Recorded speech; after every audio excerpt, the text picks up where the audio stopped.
पुराणों में वर्णन है। अब तो गायों की बहुत सी प्रजातियां विलुप्त हो गई और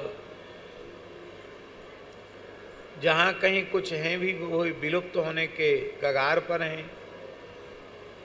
संक्रमण, जिसे नस्ल संहार कहेंगे, वह इतनी तेजी से हो रहा है कि विशुद्धतम नस्ल मिलना भारत में मुश्किल हो रहा है।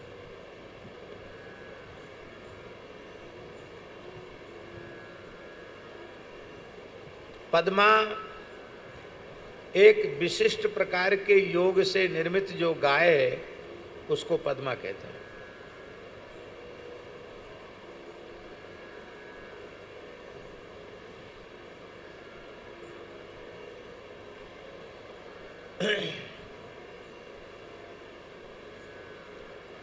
एक ही प्रजाति की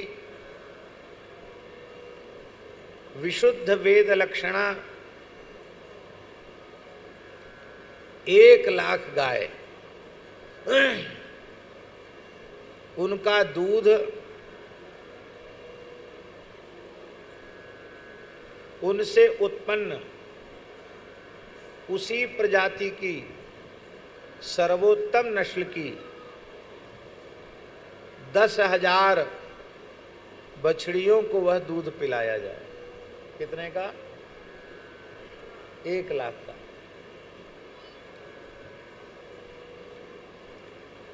आप लोग कहेंगे कि वो कैसे पचाएंगी? ये आप लोग सोच सकते हैं।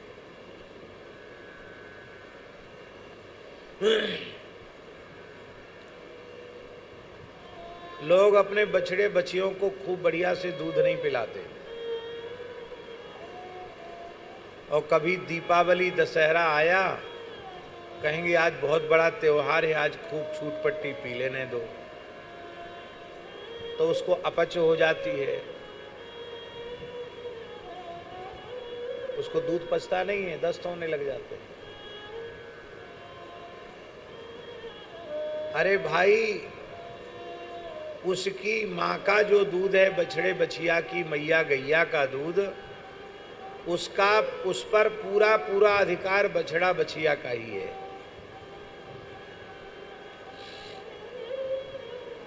वो दूध उसके लिए ही है। तुम पालन पोषण कर रहे हो, इसलिए थोड़ा दूध तुमको भी प्रसाद रूप में मिलना चाहिए। महाराज जी, धर्मशास्त्र में स्पष्ट लिखा है, जो गोपालक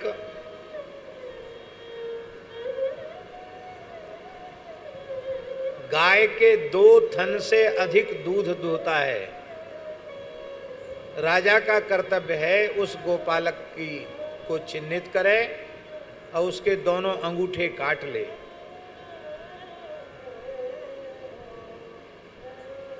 अंगूठे से ही तो, अंगूठे के बिना दुहा नहीं जा सकता, अंगूठा काट ले। इसका मतलब है 2 थन से अधिक दोहना महापाप है। और जब तक बछड़ा बछिया ने चारा दाना पानी चरना नहीं सीखा है, तब तक उसको झिक करके पीने देना चाहिए। पी के जब हट जाए, तब जो कुछ बच जाए वो प्रसाद रूप में आप ले लो।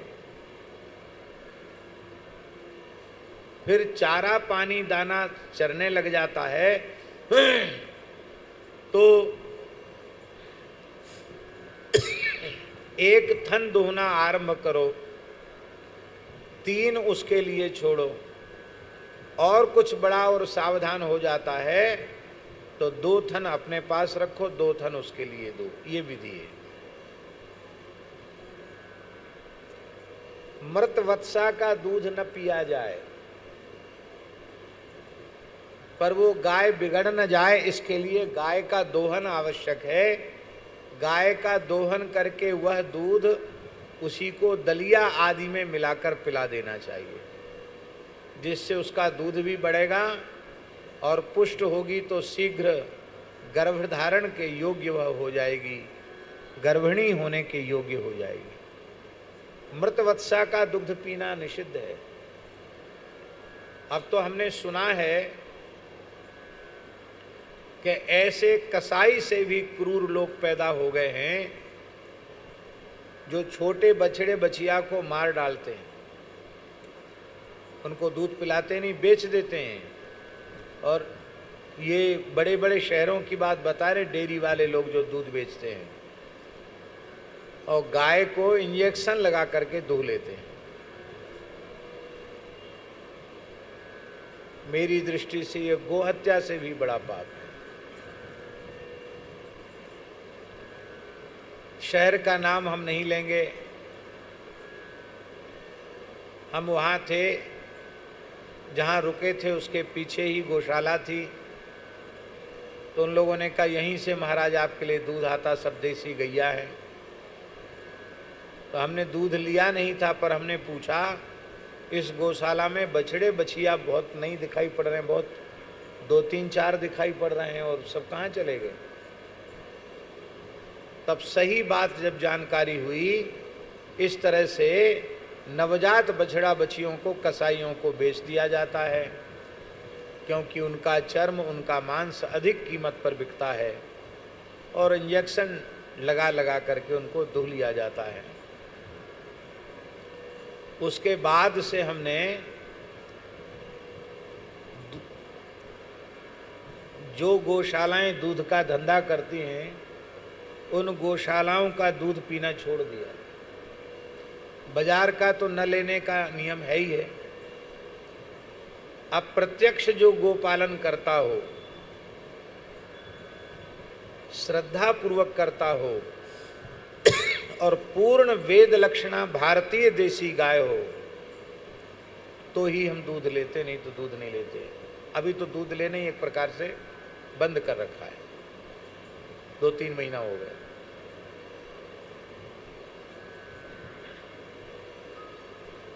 बड़ी विचित्र स्थिति है।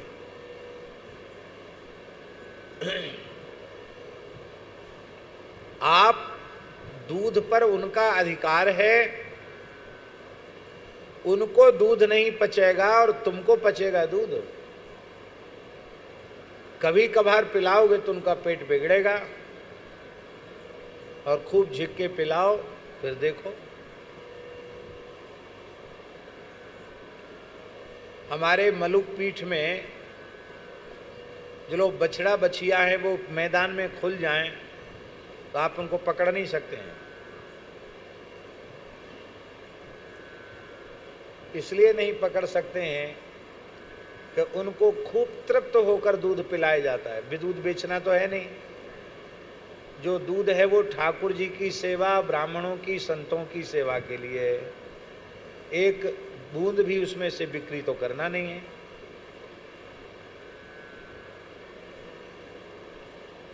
तो हम आपको सत्य कह रहे हैं, वहाँ के दूध में जैसी मिठास है वो दुनिया में कहीं चले जाए हमको मिलती नहीं। क्योंकि गाय जितनी आह्लादित और प्रसन्न होकर दुग्ध देंगी, उनके दूध में उतनी अधिक सात्विकता होगी, उतना अधिक स्वाद होगा।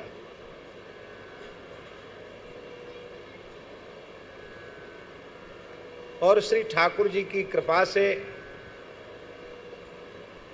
चाहे ओरछा सुरभि गौशाला हो अथवा वृंदावन की मलुक पीठ की गौशाला हो अथवा सूरश्याम गौशाला हो अथवा जड़खोर गोधाम हो, जहाँ हजारों की संख्या में गोवंश है, भगवान की ऐसी कृपा है, कहीं भी गाय दुर्बल नहीं दिखाई पड़ेगी। सेवक भले ही कमजोर हों, पर गैया कमजोर नहीं होगी। तो महाराज जी, जड़खोर में 95% से अधिक गाय कसाईयों से बचाई हुई गाय, तस्करों से बचाई हुई गाय। आप कल्पना कर सकते हैं कैसी होती होंगी वो गाय। और उनकी सेवा करके, उनका पोषण करके इतनी, आप नवनीत प्री जी ने तो देखी, इतनी स्वस्थ और सुंदर गाय हैं कि जब कोई बड़े अधिकारी भी पहुंचते तो कहते हमने अपने जीवन में इतनी सुंदर गौशाला नहीं देखी। आप भी गए हैं? अभी आश्विन नवरात्रि में जड़खोर गोधाम में श्री कृष्ण बलराम गो नवरात्रि महोत्सव है, उसमें आप सब सादर आमंत्रित हैं। आप आइए, 10 दिन का उत्सव है। सुरभि सहस्त्र चंडी है, कथा है, रासलीला है, भारतवर्ष के अनेक महापुरुषों का दर्शन है। तो उत्सव है, आप आकर के दर्शन कीजिए।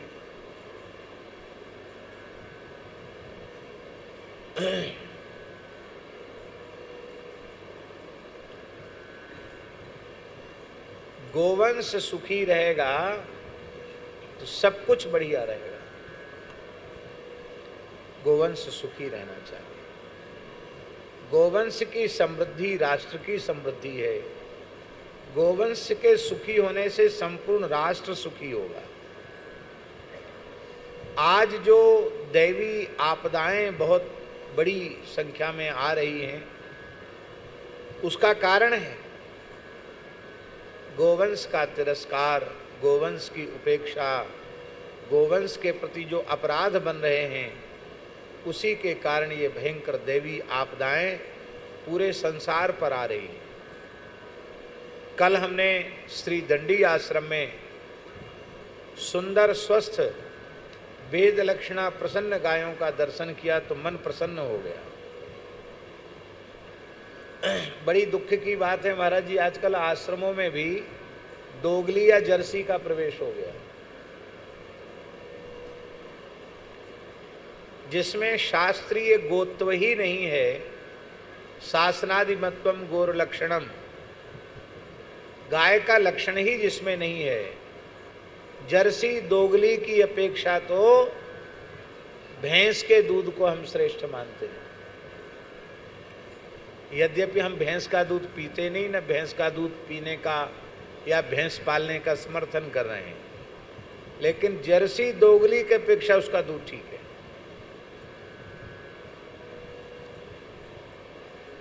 गीता जी की एक पंक्ति सबको याद रखनी चाहिए, शंकरो नरका यैव कुलघनानां कुलस्य च।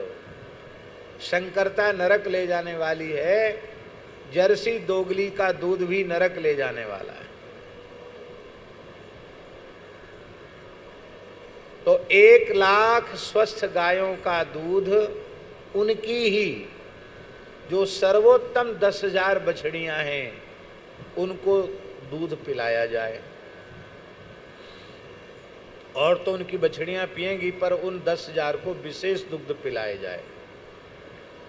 वो 10,000 जब गाय बन जाएंगी, दूध पी करके गाय बनने के योग्य हो जाएंगी, तो उन 10,000 गायों के बछड़ी होने पर, उन 10,000 गायों के प्रसव होने पर, उन 10,000 गायों की 1,000 बछड़ियों को छांटो। कितनी? 1,000। और उन 1,000 को 10,000 का दूध पिलाओ।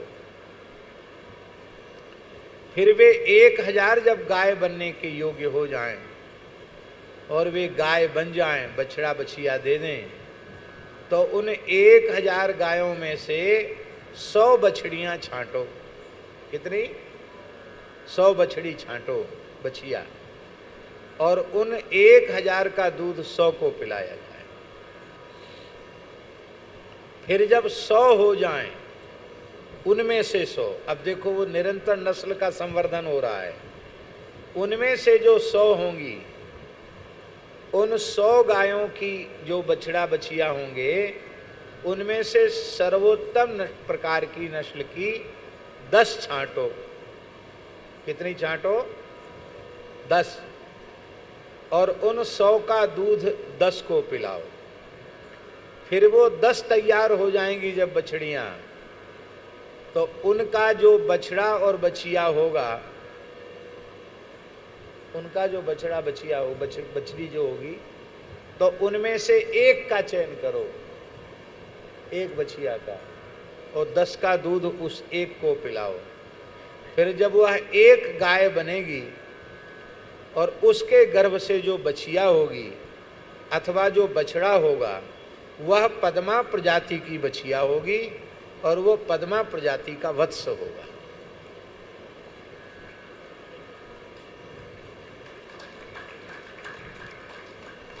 ताली तो बजा रहे हो, गैया नहीं पाल रहे हो।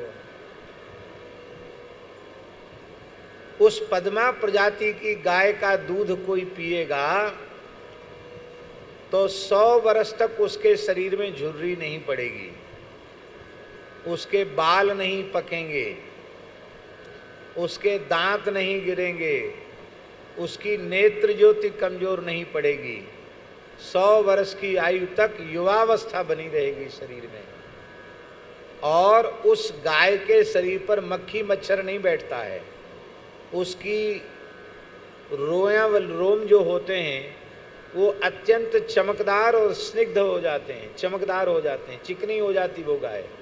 उस पर पानी डालो टिकेगा नहीं, वर्षा का पानी भी नहीं टिकेगा, गाय भीजेगी नहीं, पद्मा प्रजाति की।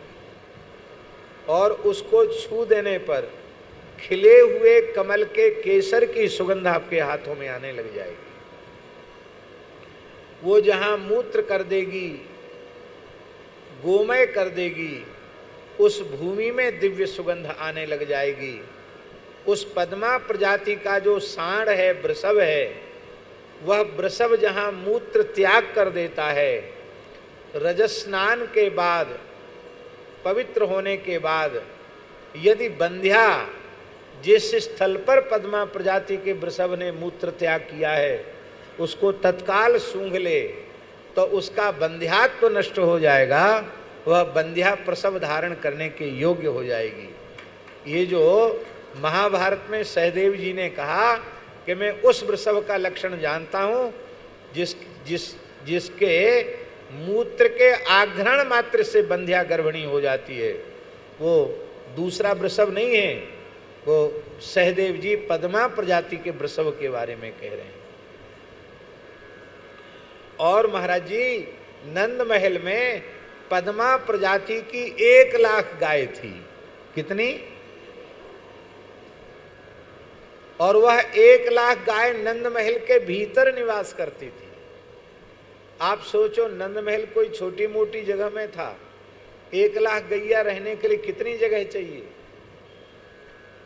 तो उन 1 लाख गायों का गोबर गोमूत्र जिधर से जाता था और ब्रजरज में मिलकर के कमल केसर की सुगंध से युक्त जो ब्रज की कीचड़, उस कीचड़ में कृष्ण बलराम खेलने के लिए पहुंच जाते हैं। ब्रज करद में सु मैया देखती है, यशोदा रोहिणी मैया देखती हैं कि कृष्ण बलराम कहाँ गए। तो मैया आवाज लगाती है, कन्हैया, कृष्ण। अभी ठाकुर जी बोलना नहीं जानते, केवल हुंकारी भरना जानते हैं। तो बालकृष्ण कहते हैं ऊ, ऐसे लगता है मानो वेदों का मूल प्रणव बालकृष्ण के मनोहर कंठ का भेदन करता हुआ प्रकट हो रहा हो। उस मधुराति मधुर ध्वनि का श्रवण करके श्री यशोदा रोहिणी दौड़ी भई जाती हैं। तो क्या देखती हैं? ब्रज करदमेशु, कृष्ण बलराम दोनों ब्रज की कीचड़ में लौट रहे हैं। इसको हमारे आचार्यों ने पंकाभिषेक लीला कहा है। क्या कहा? दाऊजी अंजलि भर भर करके गोबर गोमूत्र मिश्रित कीच श्री कृष्ण के ऊपर डाल रहे हैं और ठाकुर जी अंजलि भर भर कर गोबर गोमूत्र से मिश्रित कीच श्री बलराम जी के मस्तक पर डाल रहे हैं। दोनों लाल जी एक दूसरे का पंकाभिषेक कर रहे हैं। आगे महाराज जी आगे के श्लोक में, ये 23वां श्लोक, 23वें श्लोक में पंख को एक शब्द, यहां तो ब्रज शब्द से विशेषित किया उसको, ब्रज करदमेश, और यहां विशेषित किया है पंकांग राग। पंख को केवल पंख नहीं कहा, पंख को अंगराग कहा। अंगराग जानते हैं किसको कहते हैं? मलयागिरी चंदन, रक्त चंदन, नागर मोथा, जटामासी, देवदारू आदि जो सुगंधित द्रव्य हैं, उनके मिश्रण से जो सुगंधित प्रगाढ़ लेप प्रलेप जो शरीर पर लगाया जाता है अंगराग के रूप में, उसको अंगराग कहते हैं। अब तो अंगराग समाप्त तो हो गए, अंगराग अब नहीं रहे। कुछ कुछ लोग अंगराग बना रहे हैं, लेकिन हमारे यहाँ तो बड़े बड़े विलक्षण अंगरागों का वर्णन है। अंगराग चिकित्सा भी होती है वैद्य जी।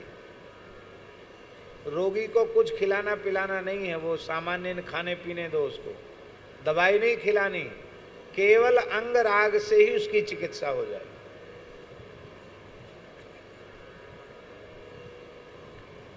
किसकी वात प्रकृति है, उसको किस प्रकार का अंगराग ठीक है, किसकी कफ प्रकृति है, उसको किस प्रकार का अंगराग ठीक है, किसकी पित्त प्रकृति है और किसको किस प्रकार का अंगराग चाहिए, ये सब बड़ी बारीक बात है।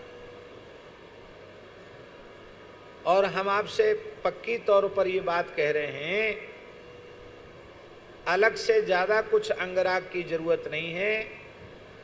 विशुद्ध भारतीय देसी गाय का गोबर और गोमूत्र, ताजा ताजा गोमूत्र ले लो, गोबर ले लो और उसको बढ़िया से मथ लो और मथ करके छान दो।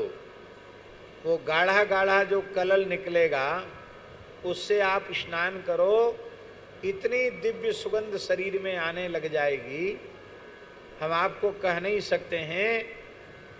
एक बार ठीक से स्नान कर लो तो सिर से 1 महीने तक गोबर गोमूत्र की दिव्य सुगंध आती रहेगी। शरीर चिकना हो जाता है, स्निग्ध हो जाता है। अब हम बाहर जाते हैं तो हमको नहीं मिलता है, नहीं, हम जैसे ही वृंदावन पहुंचेंगे कि वहाँ हमारे स्थान के संत तुरंत गोमूत्र छान के गोबर मथ करके और फिर खूब नहाते गोबर गोमूत्र से। अभी जड़खोर में नवरात्रि में रहेंगे तो रोज गोबर गोमूत्र से नहाएंगे। क्या कहना? उसमें मिट्टी भी मिलाई जा सकती है, लेकिन मिट्टी की आवश्यकता नहीं। इसको कहते पंकाभिषेक लीला। क्या कहते हैं?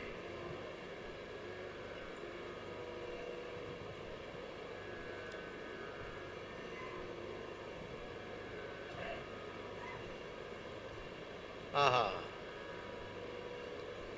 इस पंकाभिषेक लीला का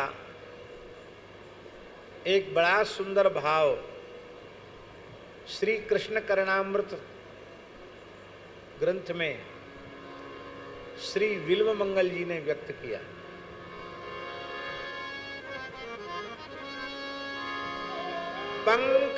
पंकाभिषिक्त सकलावयवं विलोक्य दामोदरं वदति कोपवसाद्य सोदा त्वं शूकरोषि गत जन्मनि पूतनारे इत्युक्त सस्मित मुखो वतुनो मुरारी। बालकृष्ण का संपूर्ण श्रीअंग गोमय गोमूत्र मिश्रित कीचड़ से सना हुआ देखकर मैया यशोदा कहती है पंकाभिषिक्त सकला वयवम विलोक्य दामोदरम यशोदा कोपवशाद वदति।